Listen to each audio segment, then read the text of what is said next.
friends, welcome back to my channel. Today we're going to revive the 50 years old AC transformer. As you can see, the connections are detached and the covers is corroded, so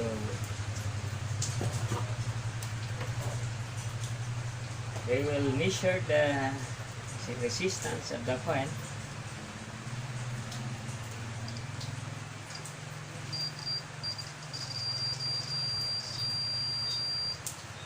It seems to be all points are good.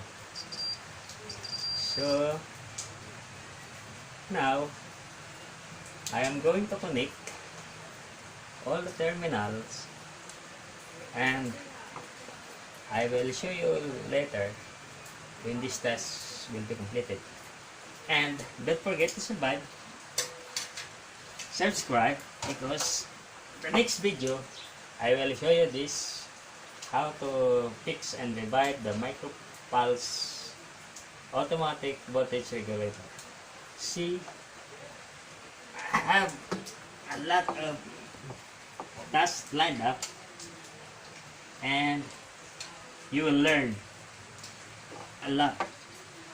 A simple electronics and repair. This is the line 1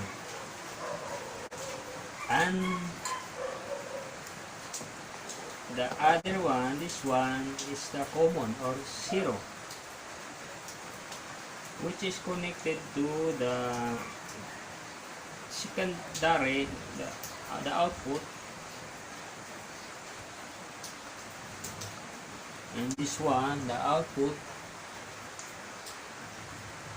that will produce 110 volt AC, connected to a convenient outlet to be used as input source for your 110 volt devices. And it is also called the female plug socket, convenient outlet. So here's the diagram of input. Input means primary, the 220 and the common terminal or 0, and going to the secondary, which is a 110 volt terminal and also the 0 here,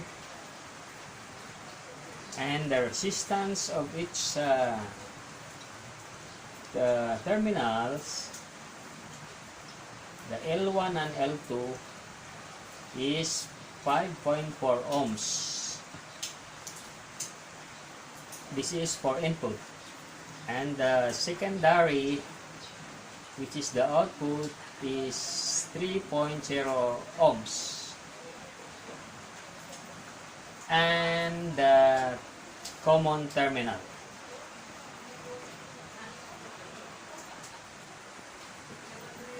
See, and we have a visitor here,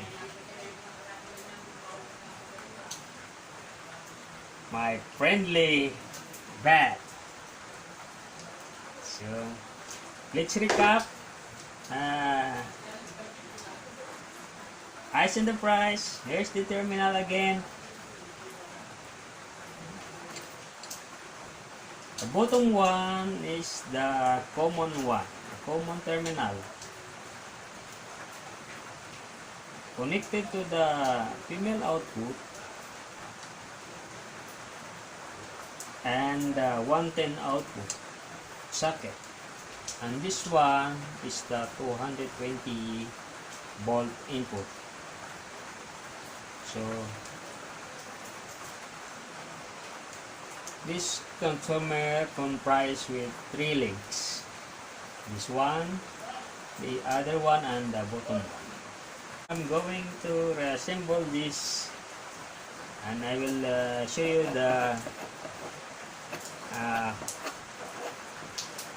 output and performance with load.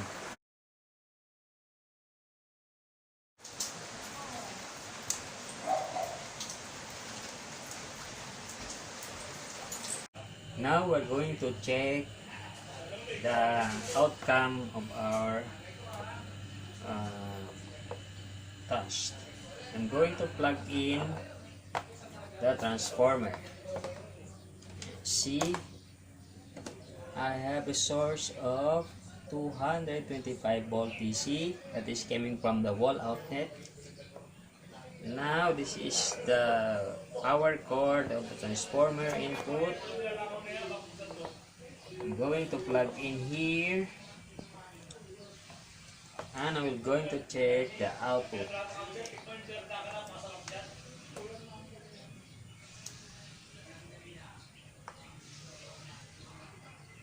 Notice that we have 110 volt AC, meaning the restoration of this very old AC transformer is 100% successful. Thank you for watching. Give a thumbs up and subscribe for more videos and informative videos about electrical and electronics. Thank you.